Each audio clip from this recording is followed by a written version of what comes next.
musengejja ensiri ate ne mumira eŋŋamiya.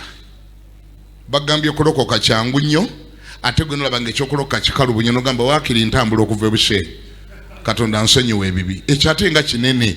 Singa olokose bulokose Mukama n'akusonyiwa ebibi byo. Ate otambula ove Kaseese. Baasi ziroke zitomera abantu baffe. Baasi zitandise okutta abantu abava ebushenyi. Tebakyatuuka abamu bagweri ne bafa. N'obuuza afudde ekintu anti omutima gwe yabise. Yatambula kuva Nairobi. Kiki nti abadde anoonya musonyiwa bibi. Hada ayagala atuuke Mukama Mukama atunulye olugendo lwatambudde obuwanvu bwalwo.